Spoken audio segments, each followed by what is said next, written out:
लग्नानंतर होईलच प्रेम मालिकेच्या आजच्या भागात काव्या नंदिनीला म्हणते, ताई जीवा लक्ष देतो ना तुझ्याकडे, आणि तुझं लक्ष सुद्धा आहे ना जीवाकडे. दुसरीकडे पार्थ जीवाला म्हणत असतो, तुझं आणि आर्याचं काही सुरू आहे.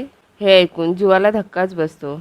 काव्या इकडे नंदिनीला विचारत असते, काय विचारते मी, त्याचं काय चाललंय, कुणासोबत चाललंय, माहिती आहे ना तुला. जीवा पार्थला म्हणत असतो, काय काय बोलतोयस काय तू. अरे आर्या नंदिनीची डॉक्टर आहे. पार्थ म्हणतो, काव्याची सुद्धा डॉक्टर आहेच ना, पण मला कधी बघितलं आहे तू तिच्या मागे पुढे करताना. जीवा मोठा भाऊ आहे हा मी तुझा, माझ्याशी खोटं बोलू नकोस. पार्थ म्हणतो, मला माहिती आहे तू सिनेमा बघायला नव्हता गेलास.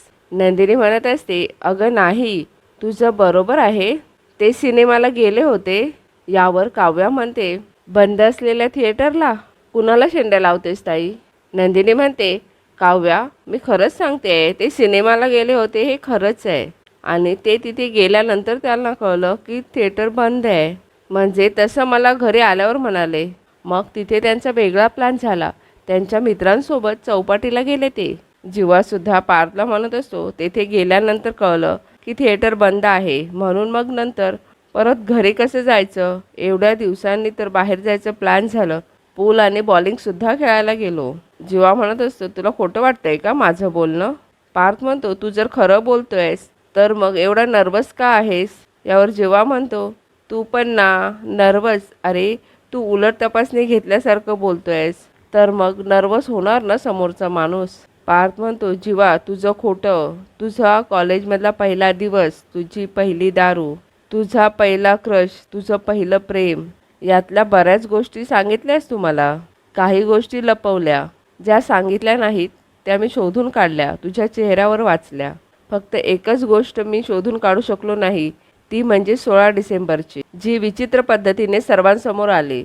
आणि म्हणूनच सांगतोय, ज्या गोष्टी तू मोकळेपणाने सांगितल्यास त्या सॉर्ट केल्यात आपण, आणि ज्या नाही सांगितल्या त्याने बऱ्याच गोष्टी डॅमेज झाल्या. म्हणूनच म्हणतोय, मोकळेपणाने सांग. पण तू लपवतोयस का काही माझ्यापासून, नंदिनीपासून. दुसरीकडे नंदिनी म्हणत असते, जीवा माझ्यापासून काहीही लपवत नाही आहेत, माझा पूर्ण विश्वास आहे त्यांच्यावर.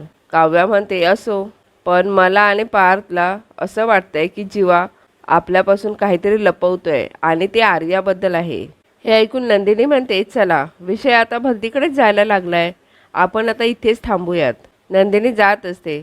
काव्या म्हणते, ताई ताई सॉरी, तुला जर असं वाटत असेल की मी लाईन क्रॉस केली तर. काय आहे, आफ्टर ऑल हा तुझ्या आणि जीवातला प्रश्न आहे ना, मी काय बोलणार त्याबद्दल. पण माझं आणि पारचं लक्ष राहील जीवावर, आणि स्पेशली माझं. काय आहे ना ताई, आयुष्यात एकदा तुला माझ्याचमुळे त्रास झाला आहे, आता आपल्याच एका बहिणीमुळे परत तुला असं फिलिंग यायला नको, हीच काळजी वाटते मला. मी ठेवते लक्ष जीवावर. असं म्हणून काव्या तेथून निघून जाते. जीवा इकडे पार्थला म्हणत असतो, मी काहीही लपवत नाही आहे, मी खरं बोलतोय, आणि उलट मी जे काही करतोय ना ते सगळं नंदिनीला माहिती आहे. तुझी शपथ, माझ्या होणाऱ्या बाळाची शपथ. बस. पार्थ म्हणतो, जीवा खूप मोठी शपथ घेतली आहेस तू. आय होप तू खरं सांगतोयस. जेव्हा तू बाळाची शपथ घेतली आहेस म्हणून एक सांगतो, जी तुझा अंश, तुझं बाळ आपल्या पोटात वाढवते ना, तिच्या इमोशनशी खेळू नकोस. काळजी घे तिची. काहीही झालं तरी तिचा हात सोडू नकोस, कळलं तुला. असं म्हणून पार्थ तेथून निघून जातो. जीवा म्हणत असतो, हे सगळं नंदिनीला फोन करून सांगू का. नंदिनी सुद्धा इकडे जीवाला फोन लावत असते. दोघेही एकमेकांना फोन लावत असतात. मानिनी किचनमध्ये फोनवर बोलत असते. नंदिनी तेवढ्यात तेथे येते. नंदिनी मानिनीला म्हणते, काय झालं, कुणाला भजी खावीशी वाटतायत. मानिनी म्हणते, या थोरल्या देशमुखांना ऑफिसमध्ये बसून भजी खायचे डोहाळे लागले आहेत. नंदिनी म्हणते, पण आई, बाहेर पाऊस इतका छान पडतोय, मला सुद्धा भजी खावीशी वाटते. मानिनी म्हणते, अगं तुझं एक वेळ ठीक आहे, तुला डोहाळे लागू शकतात, पण ह्यांचं काय आहे, ऑफिसमध्ये बसून मला ऑर्डर सोडतायत. कुठल्याही बाईला असं वाटणार ना, पाऊस पडतोय, आपलं माणूस आपल्याबरोबर घरी असावं.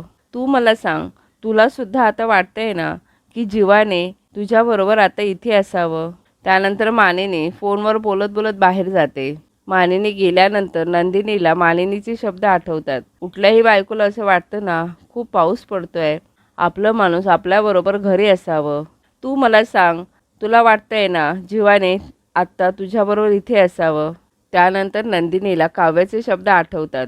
मला आणि पार्थला असं वाटतंय की जीवा आपल्या सर्वांपासून काहीतरी लपवतोय आणि ते आर्याबद्दल आहे. त्यानंतर नंदिनीला आर्याने जेव्हा जीवाच्या हातावर किस केलेला असतो ते क्षण आठवत असतात.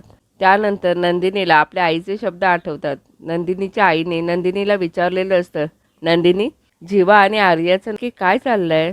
नंदिनीला हे सर्व आठवत असतं. नंदिनी खूप टेन्शनमध्ये असते. एवढ्यातच मागून येऊन जीवा नंदिनीला हात मारतो. नंदिनी काहीतरी बोलणार एवढ्यात जीवा नंदिनीच्या तोंडावर हात ठेवतो आणि म्हणत असतो, दादाला टांग देऊन जुगाड करून धावत आलोय आणि तुझ्यासाठी काहीतरी घेऊन आलोय. अख्खा पावसामध्ये भिजलोय. ओळख काय आणलंय ते? नंदिनी म्हणते, गजरा. यावर जीवा म्हणतो, नाही ग. जीवा लगेच नंदिनीला दाखवतो. जीवाने नंदिनीसाठी भजी आणलेली असते. नंदिनी जीवाला लगेच थँक्यू म्हणते. नंदिनी म्हणते, आता थोड्या वेळापूर्वी मी काय काय विचार करत होते. माझा नवरा जीवा देशमुख, जो कशाचीही पर्वा न करता, स्वतःच्या श्रीमंतीची, स्वतःच्या वलयाची पर्वा न करता, गर्दीत घुसून लढून फक्त माझ्यासाठी भजी घेऊन आला आणि मला ती गरम गरम खाता यावी म्हणून धावत आलाय. याला प्रेम नाही तर काय म्हणतात? मी आपली उगाचच उलटसुलट विचार करत बसली होती. जीवा म्हणतो, काय उलटसुलट विचार म्हणजे? नंदिनी काही नाही असं म्हणते. जीवा एक भजी घेतो आणि स्वतःच्या तोंडामध्ये पकडतो आणि नंदिनीला ती भजी तोडायला सांगत असतो. दुसरीकडे पार्थ आणि काव्या दोघेही पावसामध्ये भिजून आलेले असतात. पार्थ काव्याला म्हणत असतो, काव्या, तुम्ही आई होणार आहात ना? आपल्या बाळाला हे शिकवणार आहात का तुम्ही? काव्या म्हणते, म्हणजे? पार्थ म्हणतो, छत्री न घेता बाहेर जायचं, मग नवऱ्याला फोन करून बोलवायचं, मग बाहेर पडायची ॲक्टिंग करायची, मग नवऱ्याला गाडीच्या बाहेर बोलवायचं आणि मग त्यालाही भिजवायचं. हे बरं आहे ना? काव्या म्हणते, पण मज्जा आली की नाही? पार्थ म्हणतो, मज्जा आली, आता ती पण येणार. यावर काव्या इकडे तिकडे बघत असते. काव्या म्हणते, अहो काय म्हणताय तुम्ही? कोण येणार? एवढ्यातच पार्थला जोराने शिंक येते.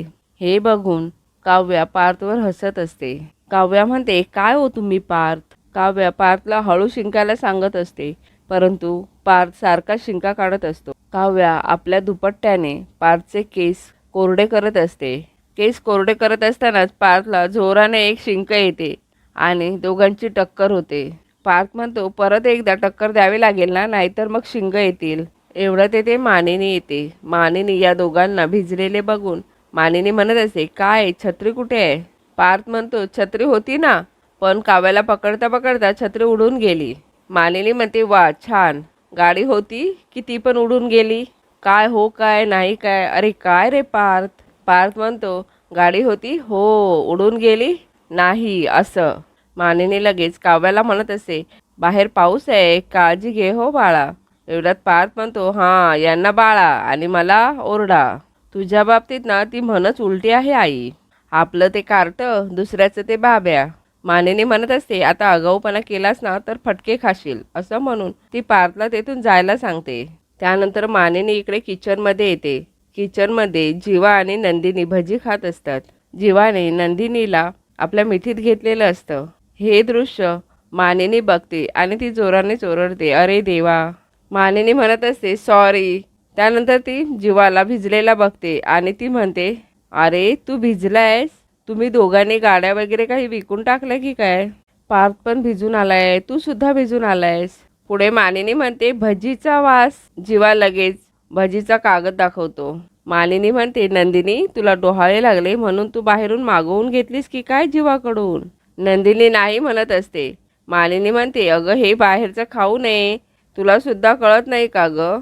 मानिनी म्हणते, बाहेर सरकारी अधिकारी लोकांना चांगलं खाणं मिळावं यासाठी धडपड करतायत आणि तुम्ही हे असं बाहेरचं खाताय. यावर जीवा म्हणतो, अगं थांब थांब, किती बोलशील? तिने नाही आणायला सांगितले, ती मी आणली आहे. यावर मानिनी म्हणते, पण का आणलीस तू? बायको प्रेग्नेंट आहे, विसरला का? मानिनी जीवाला खूप ओरडत असते. जीवा म्हणतो, ठीक आहे, मला सांग आता काय करू या भजीचं? मानिनी म्हणते, अरे काय, केवढी आणली आहेत ती? मानिनी त्यातील एक भजी घेत म्हणते, एक एक घ्या सगळ्यांनी आणि संपवा. ती नंदिनीला म्हणते तू कमी खा बरं. त्यानंतर ती जीवाला डोकं पुसायला सांगते आणि तेथून निघून जाते. नंदिनी लगेच जीवाला म्हणते हे बघा, आज तुम्ही बाहेरून आणलीत भजी, पण यापुढे मी सुद्धा बाहेरचं खाणार नाही आहे. जीवा म्हणतो मी पण म्हणजे? अहो म्हणजे आज सकाळी आर्याने तिखट मिसळ खाल्ली ना, म्हणून मी तिला रागवले. मी तिला म्हटलं हे असं बाहेरचं नको खाऊस. मग विचार केला, असं एखाद्याला हे खाऊ नको ते खाऊ नको सांगणं खरंच खूप सोपं आहे. बाळ माझं आहे, त्यामुळे मी सुद्धा थोडा त्याग करायला हरकत नाही. मी ठरवलंय आपण जर खाणं बंद केलं तरच आपण आर्याला सांगू शकतो हे खाऊ नकोस ते खाऊ नकोस. म्हणून मग मी आता बाहेरचं खाणं पूर्णपणे बंद करणार आहे. यावर जीवा म्हणतो अगं चकाचक बाई, तुला खरं तर हँड्सअप आहे. तू ना खऱ्या अर्थाने आपल्या बाळाची आई आहेस. पुढे जीवा म्हणतो मला ना तुझ्याशी काहीतरी बोलायचं आहे. नंदिनी म्हणते मला पण. नंदिनी म्हणते काव्याबद्दल. पार्थ इकडे काव्याला म्हणत असतो काव्या, तुमची आंघोळ झाली की गिझर चालू ठेवा, मला सुद्धा गरम पाणी हवं आहे. थोड्या वेळाने रम्या येऊन पार्थचे केस कोरडे करत असते. पार्थ म्हणत असतो अरे वा, झाली एवढ्या लवकर तुमची आंघोळ? फिसकरणारी मांजर माझी अशी काळजी घ्यायला लागली ना की काय भारी वाटतं म्हणून सांगू. असं म्हणून पार्थ करत राहा असं म्हणतो. पार्थ म्हणत असतो काय जादू आहे हो तुमच्या हातात, यापुढे मी दुसऱ्या कुणाकडूनही केस पुसून घेणार नाही. इतक्यात काव्या मागे येऊन थांबलेली असते आणि हे सर्व बघत असते. दुसरीकडे जीवा नंदिनीला म्हणतो बघितलं ना पार्थदादा, हे एक वेगळंच टेन्शन आलंय. पार्थदादा तर परीक्षा घेतल्यासारखे प्रश्न विचारत होता. मला 2 मिनटं तर असं वाटलं मी गुन्हेगारच आहे की काय. यावर नंदिनी जीवाला सॉरी म्हणते.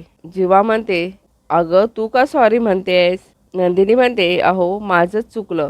पार्थ मला प्रश्न विचारत गेले आणि मला जे वाटेल ते मी बोलत गेले. तर मला काय माहिती ते थिएटर बंद आहे म्हणून. जीवा म्हणतो नशीब मला काय सुचलं काय माहीत, आणि मी त्या थिएटरमध्ये फोन करून विचारलं आणि मला कळलं की ते थिएटर बंद आहे म्हणून. एवढ्यातच जीवाला आर्याचा फोन आलेला असतो. जीवा फोन स्पीकरवर ठेवतो आणि म्हणत असतो बोला डॉक्टर मॅडम. आर्या तिकडून हाय असं बोलत असते. आर्या म्हणते म्हटलं तुला वेळेत फोन करून सांगावं, आज डब्बा नको आहे, भूक नाही आहे मला, त्यामुळे पावसा पाण्याचा धावपळ करत येऊ नकोस. जीवा म्हणतो ठीक आहे, तुला भूक नसेल तरी ओके, पण मग ॲटलिस्ट दूध तरी पिऊन घे ना. आर्या म्हणते नको आहे मला. त्यानंतर आर्या म्हणते नंदू कुठे आहे? मी केव्हापासून फोन करते तिला, उचलत नाही आहे माझा फोन, रागवलंय का माझ्यावर? जीवा म्हणतो अगं काय आहे ना, ती मगाशीच फोन चार्जिंगला लावून खाली गेली आहे आणि कदाचित फोन सायलेंटवर आहे, त्यामुळे मला सुद्धा कळलं नाही. परंतु काय झालंय नक्की? ती रागवली आहे का असं का विचारलं तू? आर्या म्हणते असंच, तिला सवय आहे ना रुसायची. त्यानंतर आर्या म्हणते मस्त पाऊस पडतोय, मी चालले भिजायला. त्यानंतर ती बाबाय बोलते आणि फोन ठेवते. जीवा इकडे हॅलो हॅलो असं म्हणत असतो. जीवा म्हणतो कशी मुलगी आहे ही, सतत हिला पावसामध्ये भिजायचं असतं. नंदिनी म्हणत असते हिला सर्दी खोकला झाला तर आपल्या बाळाला त्रास होईल. जीवा म्हणतो चल आपण तिच्या आत्ताच्या आत्ता घरी जाऊयात, परंतु नंदिनी त्याला नाही असं म्हणत असते. जीवा म्हणतो नक्की काय झालंय, तू तिचा फोन उचलत नाही आहेस, तिच्याशी बोलत नाही आहेस, ती म्हणते नंदिनी रागवली आहे का? जाऊ दे ते सगळं नंतर बोलूयात, मी रेडी होतो, तू सुद्धा रेडी हो, चल आपण जाऊयात. मालिकेच्या उद्याच्या भागात जीवा आर्याच्या घरी आलेला असतो आणि तो आर्याचे केस टॉवेलने पुसत असतो. एवढ्यातच तेथे नंदिनी येते आणि हे सर्व दृश्य नंदिनी बघते. नंदिनीला खूप मोठा धक्का बसतो. पार्थ आणि काव्या इकडे रूममध्ये असतात आणि तेथे दिवाळाला लावलेला फोटो अचानक खाली पडतो. काव्या म्हणते फोटो असा अचानक कसा पडला? काव्या लगेच पार्थला मिठी मारते. पार्थ म्हणत असतो तू काय एवढं टेन्शन घेतेस? बाहेर राहून रम्या म्हणत असते आज बाळाचा फोटो पडलाय.